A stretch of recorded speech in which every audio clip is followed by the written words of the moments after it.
Good morning student, welcome to online classes. आज हम 10वीं जमात के उर्दू लेसन नंबर 4 हाली का तीसरा पार्ट पढ़ेंगे। हाली जो कि एक खाका है जिससे मौलवी अब्दुल हक ने लिखा है। तो आप लोग पेज नंबर 68 निकालिए, 68। चलिए स्टार्ट करते हैं। ये महज उजूर लंग ही ना था। उजूर लंग का मतलब होता है उजूर करना। उजूर करना मीन्स छोड़ना या कमज़ोर, बहाना बनाना मीन्स बहाना करना।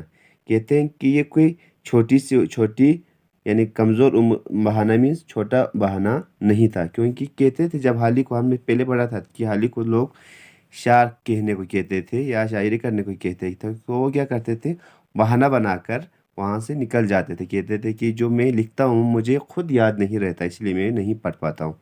तो ये यहाँ पे कहते हैं कि जो वो सब ये उज़ुर बहाने करते थे, वो कोई छोटा उज़ुर या बहाना नहीं था, जिसमें कुछ हकीकत भी थी। लेकिन असल बात यह थी कि वो खुद नुमाइश से बहुत बचते थे। यानी इसमें हकीकत ये थी, कुछ हकीकत भी थी, मगर लेकिन असली बात जो है, असली बहाना ये होता था कि वो खुद नुमाई मीन्स अपनी नुमाइश करना, यानी अपने आप को दिखाना लोगों के सामने कि मैं बड़ा हूँ, ये वो दिखावा करना, वो उससे बचते थे हाली। आजकल तो हमारे अक्सर शायर तरन्नुम से या ख़ास तौर पर गा कर पढ़ते हैं। यानी आजकल जो शायर होते हैं वो तरन्नुम मीन्स गा के पढ़ना। जो शायर होता है उसको जो जैसे गाना गाते हैं उस तरह गा के पढ़ना, उसको कहते हैं तरन्नुम। उनका जिक्र नहीं, लेकिन जो तहत अल्लफ़्ज़ पढ़ते हैं, यानी तहत मीन्स विदाउट, इसको गाए बगैर पढ़ना, बगैर तरन्नुम के पढ़ना। जो लोग बगैर तरन्नुम के पढ़ते हैं उनमें ख़ास तरह तरह से चश्म आबरू, हाथ, गर्दन और जिस्म से काम लेते और बाज़ औक़ात ऐसी सूरतें बनाते हैं कि बेअख्तियार हंसी आ जाती है। यानी वो लोग जो तरन्नुम के बगैर गाते हैं, वो लोग क्या करते हैं, जब शायर पढ़ते समय क्या करते हैं, ख़ास तरह की चश्म किसको कहते हैं, आँखें, आबरू जो होता है, जो आँखों को बनाना यानी ऊपर नीचे करना जी करते हैं, और हाथों को हिलाते हैं, गर्दन को हिलाना, मतलब अलग अलग पोस्चर्स देते हैं। जिस्म को हिलाना, जिस्म के अलग अलग पोस्चर्स देना, जिनकी वजह से क्या होता है, उन सूरतों में जो बेअख्तियार हंसी आ जाती है, मतलब लोगों को हंसी आते हैं। यानी अलग अलग किस्म के जब शायर पढ़ते हैं तो अपना आंखें बनाना, मुंह बनाना, चेहरा बनाना, जिस्म बनाना, ये सब जेस्चर्स जब देते हैं तो लोगों को उन पर हंसी आती है। मौलाना सीधे साधे तौर से पढ़ते हैं, मगर मौलाना जो हाली था वो ऐसे क्या कहते हैं, जो आंखें मुंह वो नहीं बनाते थे, सीधे सीधे तौर पे, मतलब आम जो पढ़ते हैं, आम शायर ऐसे ही पढ़ते थे। अलबत्ता मौका के लिहाज से इस तरह अदा करते थे कि उससे असर पैदा होता था। यानी इस अंदाज से वो पढ़ते थे कि उससे लोगों के ऊपर क्या होते थे, असर पैदा होना मीन्स लोगों के ऊपर उसकी जो शायरी होते थे वो असर करते थे। एक बार अलीगढ़ कॉलेज में मोहम्मदन एजुकेशनल कॉन्फ्रेंस का सालाना जलसा था। यानी मोहम्मदन एजुकेशनल कॉन्फ्रेंस का एक सालाना मीन्स ईयरली एक जलसा का मतलब होता है मीटिंग था, या आप किसको कह सकते हो। उसमें क्या किया, मौलाना का मिजाज कुछ अलील था। यानी जो मौलाना मतलब अजीज मीन्स ठीक नहीं था, उसका जो सेहत था वो ठीक नहीं था, यानी आप कह सकते हो कि वो थोड़ा बहुत बीमार था। उन्होंने अपनी नज़म पढ़ने के लिए मौलवी वाहिदुद्दीन सलीम साहब को दी। यानी उसने अपने जो नज़म था उसने लिखा हुआ था उसको पढ़ने के लिए, जब वो खुद बीमार थे तो मौलवी वाहिदुद्दीन सलीम के पास दिया, जो बहुत बुलंद आवाज़, मुकर्रर और पढ़ने में कमाल रखते थे। यानी जो मौलवी वाहिदुद्दीन था, जो वो क्या करते थे, उसकी आवाज़ जो है बहुत बुलंद था, तेज़ और बुलंद आवाज़, और पढ़ने वाले यानी ऊंची आवाज़ में वो पढ़ते थे। सलीम साहब एक ही बंद पढ़ने पाए थे कि मौलाना से ना रहा गया। जब उसने सिर्फ एक ही बंद पढ़ा तो मौलाना हाली से ना रहा, मतलब वो उसको बर्दाश्त नहीं कर पाया। नज़्म उनके हाथ से ले ली और ख़ुद पढ़ना शुरू किया, और मौलवी वाहिदुद्दीन के हाथ से उसको नज़्म को लेकर जब उसने एक बंद पढ़ा तो ख़ुद ले ली, मौलाना हाली ने ख़ुद ले ली। اور پڑھنا شروع کیا اور خود اپنے سے پڑھنا شروع کیا۔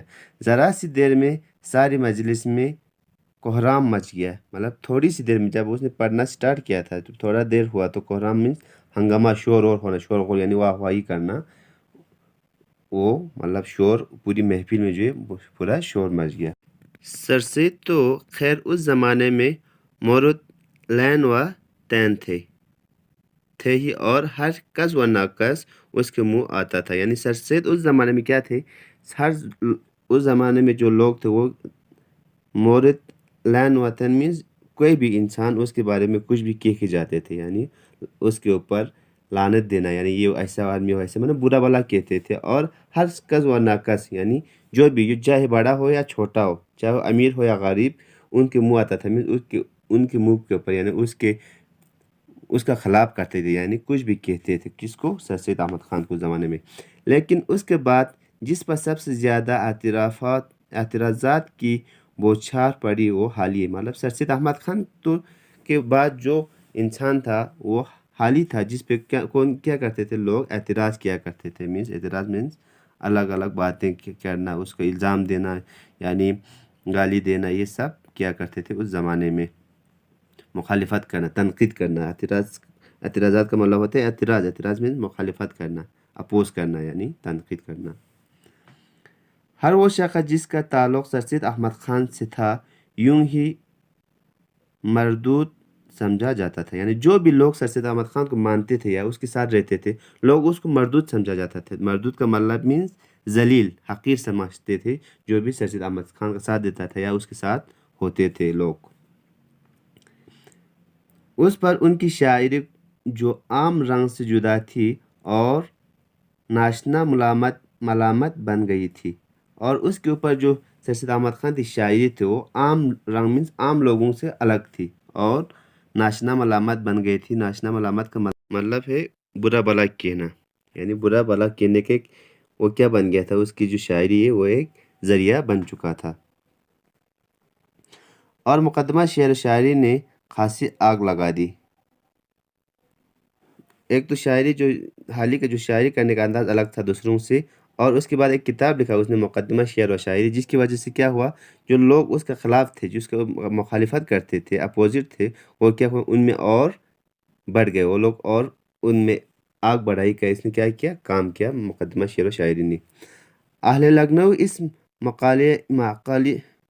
اس معاملے میں چھوئی موئی سے کم نہیں، یعنی اس معاملے میں جو اہل لکھنؤ میں لکھنؤ کے جو رہنے والے تھے، چھوئی ملک کا مطلب ہوتا ہے نازک، بہت نازک، موئی سے کم نہیں، بہت نازک تھے، مطلب وہ لوگ ایک دم سے کیا کرتے تھے، ریئیکٹ کر لیتے تھے کسی بات پہ بھی، وہ معمولی سی تنقید کے بھی روادار نہیں ہوتے، یعنی چھوٹی سی جو تنقید ہوتے تھے اس کے روادار مینس اس کو بھی وہ لوگ ایکسیپٹ نہیں کرتے، یعنی اس کے بھی ساتھ نہیں دیتے تھے، یعنی چھوٹی موٹی جو تنقید ہوتے تھے، کسی کے بارے میں کچھ لکھنا، کسی کے خلاف کچھ لکھنا، ان کا ساتھ وہ نہیں دیتے تھے، ایک دم سے اس کو ریئیکٹ کر لیتے تھے، یعنی مخالفت بن جاتے تھے۔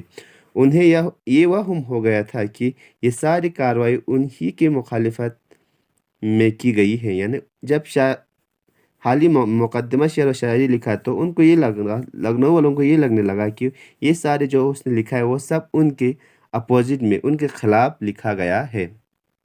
پھر کیا تھا کہ ہر طرح سے نکتہ چینی اور تعین و تحریض کی صدا آنے لگی، اس کی وجہ سے ہر طرف سے کرٹیسزم، نکتہ چینی کرٹیسائز کرنے لگی، اور تعین و تحریض کا مطلب ہوتا ہے جو اس کا خلاف کرنا، مخالفت بن جانا، تحریض مینس مخالفت یعنی تنقید کرنا، اس کے اوپر سب لوگوں نے کیا تنقید کرنا سٹارٹ کیا۔ صدا آنے لگے مینس ہر طرف سے تنقید، یعنی اس کو مخالفت کرنا بہت کیا ہو گیا، وہ زیادہ عام ہو گئی اور زیادہ بڑھنے لگے۔ اودھ 5 میں ایک طویل سلسلہ مضامین مقدمہ کے خلاف مدت تک نکالتا رہا، یعنی ایک مضمون اودھ 5 ایک میگزین ہوتا تھا، اس میگزین میں مقدمہ شعر و شاعری کے خلاف ایک مضمون طویل سلسلے میں بہت دیر تک اس کے خلاف لکھتا رہا، یعنی نکلتا رہا، لوگوں نے ان کے بارے میں اس مضمون میں لکھتا رہا، مقدمہ شعر و شاعری کے بارے میں، بارے میں نہیں، اس کے خلاف اپوزٹ میں، جو ادبی تنقید کا عجیب و غریب نام ہے، جو کہ لٹریچر میں تنقید کرنے کے لیے کرٹیسزم کے بہت ہی عجیب नमूना था, यानी एक अजीब ही अंदाज था। वो सिर्फ बेतकी और महमिल एतराज़ात ही का मजमूआ न था, बल्कि फकट और हफ्तों तक नौबत पहुंच गई थी। यानी वो जो क्रिटिसिज्म था वो सिर्फ एक बेतकी का मतलब होता है फजूल, यानी फजूल और महमूल मीन्स तरक किया हुआ, मतलब छोड़ दिया हुआ एतराज़ात नहीं था, एतराज़ नहीं था, बल्कि क्या था, बल्कि फकट मीन्स गाली गलौज देना। फप्तुन का मतलब होता है फप्ते, यानी तंज करना, उसके ऊपर तंज करना, उसको गाली देना, यानी यहाँ तक बढ़ गए थे। सिर्फ एक छोटी सी तनकीद है उसका मतलब अपोजिट करना, फजूल में उसका वो करना नहीं था, बल्कि लोग उनको गाली देने लगे थे, गाली गलौज करने लगे थे, बहुत ठीक तरह से उसके ऊपर तंज करने लगे थे। तंज अल्फाज को यूज़ करने को कहते फप्ते। अबतर हमारी हमलों से हाली का हाल है, मैदान पानीपत की तरह पायमाल है। यानी इस शायर में मतलब अपोजिट करते हुए या तनकीद करते हुए लोग कहते हैं कि ये शायर जो वो हाली के ख़िलाफ़ लिखा गया है। कहते हैं अबतर हमारे हमलों में हाली का हाल है। अबतर मीन्स बुरा, बहुत ही बुरा है, मतलब ख़राब है, खस्ता है। किसका हाल? हमारे हमलों की वजह से हाली का जो हाल है बहुत ख़राब है, बुरा हो चुका है। मैदान पानीपत की तरह पायमाल, पानीपत में क्या हुए थे, मतलब हमेशा वहाँ पे लड़ी होते थे। तो कहते हैं कि जो उसका मैदान है, जो मैदान बन गया है, वो क्या पानीपत की तरह पामाल हो चुका है, यानी बर्बाद हो चुका है। जो हमारे तानों की वजह से, हमारे हमलों की वजह से जो हाली जो है वो बहुत बुरी तरह से बर्बाद तबाह हो चुका है। तो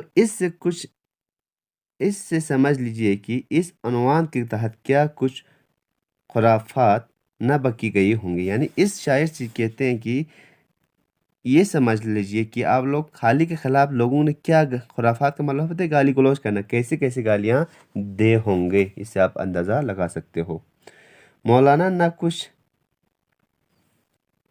मौलाना ये सब कुछ सुनते रहे, लेकिन कभी एक लफ्ज़ ज़ुबान से ना निकला। हमारा मौलाना हाली ने क्या किया, जितने भी लोगों ने उसके ख़िलाफ़ लिखा, गाली गलौज किया, इन सब को सुनते रहा, मगर उनके ख़िलाफ़ कुछ नहीं बोला। क्या पूछते हो क्यों कर सब नुक्ताचीन हुए चुप, सब कुछ कहा उन्होंने पर हमने दम ना मारा। अब इस शायर में हाली कहते हैं कि उनको जवाब देते हुए, क्या पूछते हो, मेरे से क्या पूछते हो, क्यों कर सब नुक्ताचीन हुए चुप। यानी ये जो नुक्ताचीनी कर रहे थे, हमारे ऊपर जो क्रिटिसिज्म कर रहे थे, वो लोग चुप क्यों हो गई, मतलब मेरे से क्या पूछते हो। सब कुछ कहा उन्होंने, जो भी कहना था, जो तनकीद करने वाले थे, गाली गलौज देने वाले थे, उन्होंने गाली गलौज दिए, कहना था, सब कुछ कहा उन्होंने, पर हमने दम ना मारा, मगर लेकिन मैंने उनका कोई रिएक्शन नहीं दिया, यानी मैंने उनके ख़िलाफ़ कुछ नहीं बोला। लेकिन आखिर एक वक्त आया कि नुक्ताचीनियों की ज़ुबानें बंद हो गई और वही लोग जो उन्हें शायर तक नहीं समझते थे उनकी तकलीद करने लगे। मतलब एक ऐसा टाइम आया जब लोगों ने क्या किया, लोग हाली को एक शायर भी नहीं मानते थे, वो लोग क्या किया, ऐसा टाइम आया कि उनकी तकलीद करने लगे, यानी उनसे इम्प्रेस होके उनकी बातों को मानने लगे, यानी उनके जो दिखाए हुए रास्ते थे उन पर लोग चलने लगे था, पैरवी करना था। तकलीद करना मतलब होता है पैरवी करना, यानी नकल करना। लोग उनके नकल करने लगे, जैसे वो शायर कहते थे, करते थे, उसका अंदाज और कहने का अंदाज जो होता था, लिखने का अंदाज, उनको सब ने कॉपी करना स्टार्ट कर दिया। तो आज यहाँ तक ही पढ़ेंगे, बाकी कल पढ़ेंगे। Thank you.